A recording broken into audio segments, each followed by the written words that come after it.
You're listening to National Health Executive's Finger on the Pulse podcast with me, your host, Matt Roberts, to guide you beyond the headlines with news, views, and insider truths from across the healthcare sector. Today's podcast is brought to you by our sponsor, Evo North, uniting leaders from the public and private sector to collaborate, share exciting innovations, and build a stronger northern powerhouse together. So, welcome back to episode 8 of NHE's Finger on the Pulse podcast. Today I'm joined by Sarah Rose and Paul Dunn, and we're going to talk about a PPE factory of sorts that has been set up by Northumbria Healthcare to sort of deal with supply and ensure that staff have the facilities they need. Paul is the Director of Finance at Northumbria Healthcare, while Sarah has a wealth of experience in textile industry, has been instrumental in setting up the hub and building this network of factories that's been it. So thank you both for joining me today. Welcome. And as you may be able to tell, just as the point, the joys of technology, we have sort of had to wangle this, but everything seems to be running smoothly. So I think we'll jump straight into it. So I don't know if you could explain maybe a little bit about the PPE factory and sort of what it is. Yep. Sarah, do you want to lead in? And so the factory? Essentially, the factory was opened possibly about a month ago now, I think it is, and with the ultimate goal to produce PPE for Northumbria NHS. And we found some premises, we found some staff, we got the plant and machinery that was needed, the resource in terms of raw material, and we opened up and are producing gowns for isolation gowns for the staff. And very soon we'll be producing surgical gowns as well. Perfect. And I suppose the next question is how this idea came about. Obviously, it's a great initiative and it can really help staff that are there. But I don't know what sort of particularly spurred on the idea that actually address it ourselves. Yeah. I think it emerged and sort of evolved from the way the wider community and businesses responded locally to the COVID pandemic, and we had a very acute need for isolation gowns. We were running short of supply centrally.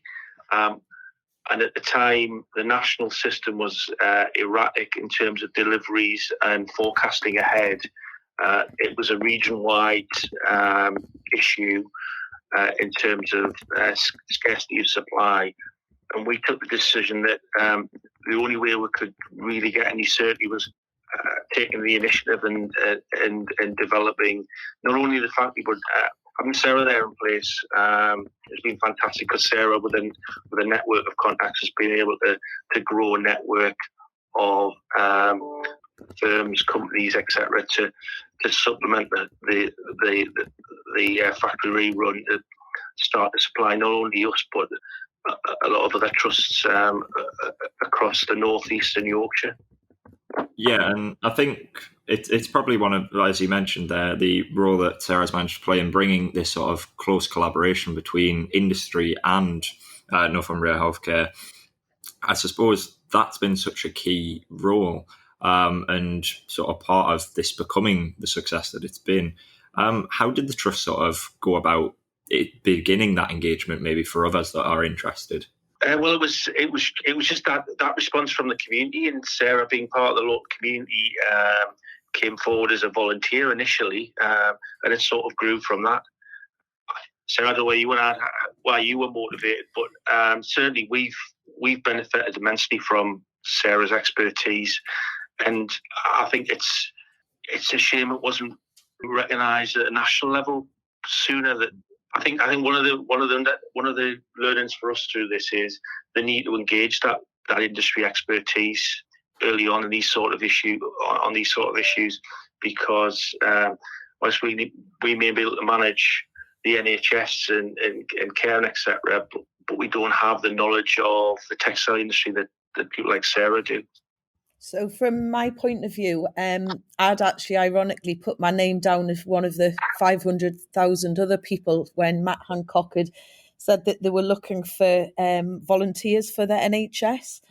But I got a phone call from somebody who was working as a volunteer for Northumbria asking if I knew of any sewing machinists that could do some homework and make gowns from home, essentially. And I just really offered my services and said, well, I might be able to do better than that, knowing that obviously I've got quite a few contacts in the textile trade. And it grew from there very, very quickly, probably in about 48 hours. I met Paul and one of his other colleagues, and we decided to look at opening a premises to set up our own factory. And then I reached out to the network of people that I know around the country. So we've got about 25 factories working for us, from right down from Staffordshire all the way up to the northeast and across the country. And as Paul's mentioned, we're supplying now other NHS trusts, not just the northeast region, which is fantastic because everybody has got the same need. And Northumbria have been absolutely instrumental in this, their support and the way that they are innovative, and they just want to make this happen and support their staff. It's just been tremendous. Yeah, that, as you sort of say there, I suppose it's now it's taking what was a well-intentioned idea and a great idea in making it a reality. The steps of such as leasing the facility and setting up all of that has shown a real sort of forward thought from the trust and also from yourself and your network as well to engage out of effectively goodness of their heart and a collective community spirit. Mm-hmm. Yeah. And I think that, there's a lot of companies around the UK that have been in the textile industry for many, many years, and they've lost out hugely to imported product, and their businesses have suffered for sort of 5, 10, 15 years. Some of them have even gone out of business because of it. And some of the suppliers that are dealing with us now have opened up their production units. And in fact, we're probably doing more UK production now than they have for a long time. So they've even reached out to people in their areas, and there's pockets around the UK that have got textile industry, sort of the Northeast, for example, had some really big manufacturers of textile products. And Bradford area, Leicester area have got a big fashion industry down there. And they've been able to spread their wings and bring people into work and get back on sewing machines. And they're doing it for a fantastic cause now. And they really want to be part of this going forward. When we started asking for volunteers, we had a lot of our current staff who used to work in the textile industry, because a lot of factories locally closed, etc. They moved into the healthcare sector. And I think looking forward, we really want to breathe new life locally into the textile industry. And I know Sarah's very passionate about apprenticeships and things like that. Really sort of stimulate that locally and across the patch. And I know that trusts share that desire as well. So I think this will be a long-term arrangement that we'll have across at least the northeastern Yorkshire, if not wider. Yeah, and I suppose on that, as you say, the sort of long-term benefit of this is that even once we start coming out of sort of this COVID period and the need for particular gowns maybe lowers, there's still going to always be a need from trusts both locally and nationally for sort of textiles goods, for clothing and for the gowns and such. And I suppose there is now potentially that process having started to make more of that domestically and make more of that through these partnerships here within the UK. There's absolutely no reason at all that I can see from the background and even from a cost point of view why the UK can't be self-sufficient in supplying this product. At the moment, we're firefighting supply chain because it's not just the UK, obviously, that want this resource, it's the whole of the world. And supply and cost of raw materials is at a much higher level than it normally is. But if we kind of make a decision and commit that we want to do this on an ongoing basis, we can start to affect that price and become a lot more competitive in the market to be able to supply within the UK product to our own and, make it a domestic market. And like Paul says, it's going to be great for the economy because we can create jobs.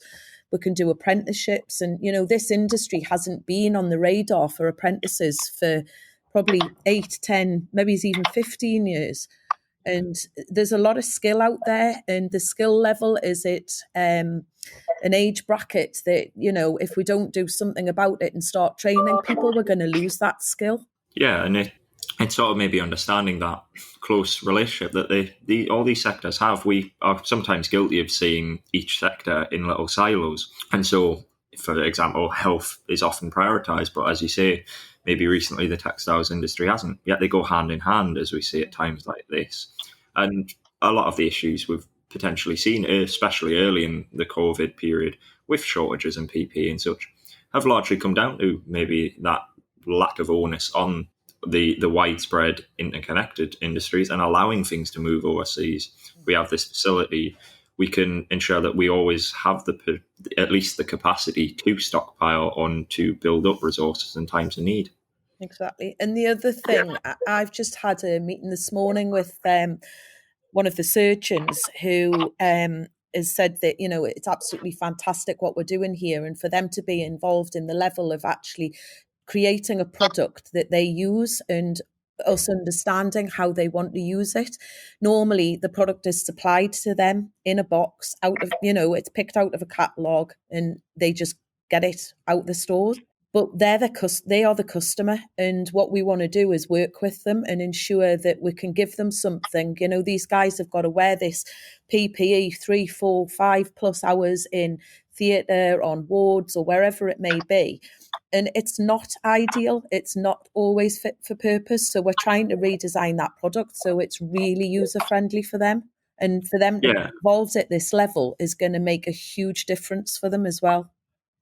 Definitely, we get such a much greater scope to have this more sort of bespoke conversation between trusts and between the staff using these products, because different things will work for different sort of trusts, areas, and even sort of specialisms within sort of hospitals. Today's podcast is brought to you by our sponsor, Evo North, uniting leaders from the public and private sector to collaborate, share exciting innovations, and build a stronger northern powerhouse together. I suppose the next question I'd have to both of you, from both your perspectives, is, say somebody's listening to this elsewhere in the country who've not maybe necessarily had the same sort of movement yet that Northumbria have to set this up. What would you say is the key for them? Is it to engage sort of with the community and really understand and see what opportunities there is out there? Definitely. And we're very happy to give advice to other organisations as well, pragmatic advice on how they can take initiatives like this forward if they want to set them up locally, or we could support them across the network that Sarah's developed. I think we certainly personally have learned an awful lot through this that you take for granted. But that engagement with the community and the industries is vital, I would say. I don't know what you are on that, Sarah. Absolutely, totally and utterly agree with you. And I think, we already are engaging with other regions. We're working with Bradford and Leeds to set up another hub down there. And that hub will be similar to what we're doing in Northumbria. And they will be able to supply their local hospitals. We're also talking to other regions around the UK to do similar things and helping them really take them hand by hand through what we've done. And, it's not just a matter of opening a factory, sticking a load of sewing machines in and getting somebody to sit at them. Yeah. There's some product knowledge, there's some standards that we've got to meet, there's testing that has to be done, because that's all absolutely vital as well within this, and making sure that, we can produce the product, but we want to be able to be sure that we're producing it to the standard that's needed and have continuity in that as well. Yeah, we definitely, as you say, we've got to have not just meet those standards, but meet those standards consistently, because especially the sort of places these are being used for staff, it's PPE for a reason. It is there to protect them. Yeah. And I suppose my next question for that is that obviously we've seen all of this process come about from initially sort of from a volunteer reaching out to the trust having an idea up to this network, and now we're reaching out around the country. All of that's come from sort of trusts and pockets and people. Has there been much or enough, in your opinions, support from sort of nationally, from sort of central and from government and these national bodies and organisations? Or could they do more? What I'd say is we're being really supported by the region. So Robert Cannell, who's the procurement lead in North Eastern Yorkshire's really supported us and some of the senior team in our region. I think initially national support was slow to get off the ground, but we have had national support, and I think they recognise the value of the local networks and how they can complement the national action. So I think we can coexist and everyone benefit from it.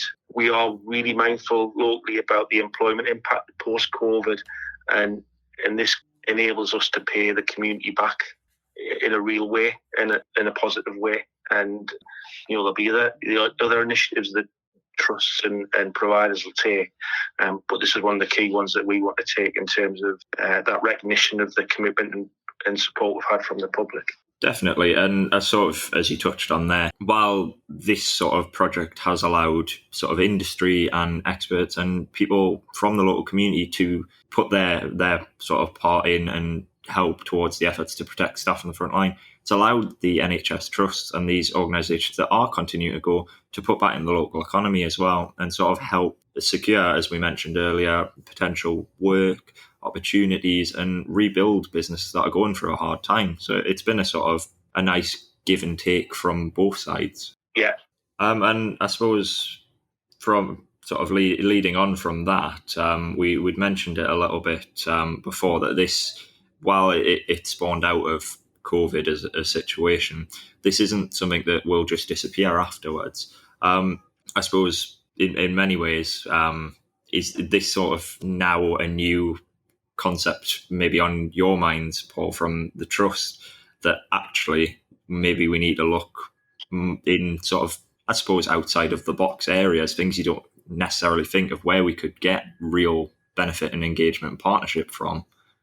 So yeah, I mean, we're having a session this afternoon with Sarah and a few of the team remotely just to understand where we take this and how we'll move it on and how we'll look at other areas where we might develop the offering across the region and the patch. So moving on from surgical gowns into other areas where we can sort of strengthen supply, etc. So that's high on our agenda now. Definitely. And I suppose it's been not just, obviously we've heard a lot about the collaboration between sort of yourself, the trust, and obviously Sarah and sort of the industry, that side. But I imagine within the trust itself, we've seen a lot of sort of staff and people step up and maybe take on roles that they don't necessarily usually do to sort of feed into this.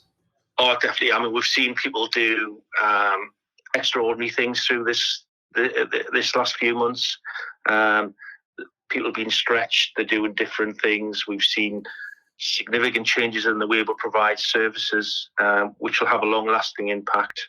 So there's been a load of different initiatives taken locally and across all the trusts, really, because we work together with other organisations, Newcastle, Gateshead, etc.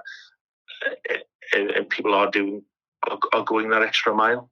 Yeah, certainly. It's sort of, for want of a better way of describing it, as much as we can't take away from the horrible aspects that COVID-19 has presented, it has also given an opportunity for that innovation, that sort of thought to come forward, people to really innovate, to learn new skills, to upskill a workforce in ways we couldn't have imagined before this. That's right. Yeah, definitely.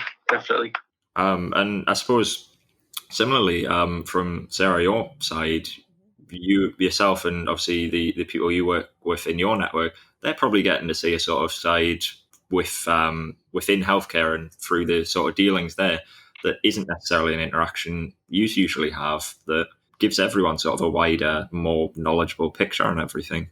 Absolutely. I mean, I've got a textile background, and whilst in textiles you can pretty lend that experience to any product that's made out of textiles, in the past sort of 4 or 5 weeks I've been educated and learned a lot about the NHS and the need of what they've got, not just from the COVID point of view, from a lot of aspects. And I mean, I feel really quite privileged to be involved. And like you say, it's a horrible situation, but, the lessons that are going to be learned out of this can provide some quite good opportunities going forward to improve where we've been and where we'll go. As you say, the learning opportunity and the potential that is there and that we've started to see is sort of immeasurable to what we would have maybe been seeing right now if we hadn't had this situation come about. It's opened up some doors, I think, to people as well, ones that they never even would have thought that they were there before. Because, exactly what we're doing right now, PPE made in the UK. I don't think there was really any at the level of what we're using now being made anywhere in the UK at all. Definitely. It's really strengthened not just sort of the community spirit, but also sort of those links and bonds between industries, between companies, and built networks that otherwise we wouldn't have had a reason to look to. I suppose really the next best question to ask is if anyone's listening to this and they either want to learn more from it, want to engage with yourselves, or want to sort of even just hear about how they can work to set up similar in their own areas, where would you direct them? Is there a best way to reach yourselves? I'm quite happy to act as a sort of funnel. If people want to connect with me, that'd be great. My email address is paul.dunn@nhct.nhs.uk, and we can certainly make contact and provide advice, support, and possibly an ongoing service. Brilliant. I think we've talked thoroughly about the sort of work you're doing, the real impact it can have, and I really do appreciate both of you taking the time. As listeners may be able to tell, technical sides of things, seems to be the case right now, hasn't necessarily worked as we planned, but that hasn't stopped us having this conversation and really getting a key message out to people. So like I say, I thank you so much for your time. No problem, it's been great. And as our listeners probably appreciated, this is a key sort of and really interesting topic to hear about how we can domestically and locally improve and help staff protect patients. And I think that sort of from ourselves, especially myself, I think we've just got to congratulate and appreciate the work you have done. Today's podcast is brought to you by our sponsor, Evo North, uniting leaders from the public and private sector to collaborate, share exciting innovations, and build a stronger Northern powerhouse together. Thanks for listening to this episode of NHE's Finger on the Pulse podcast. Join the conversation on social media or get in touch through the link on our website. To stay up to date with all the latest news and episodes, make sure to subscribe, drop us a rating on whatever streaming service you're using. This has been National Health Executive's Finger on the Pulse podcast. Thanks for listening, and I'll see you next time.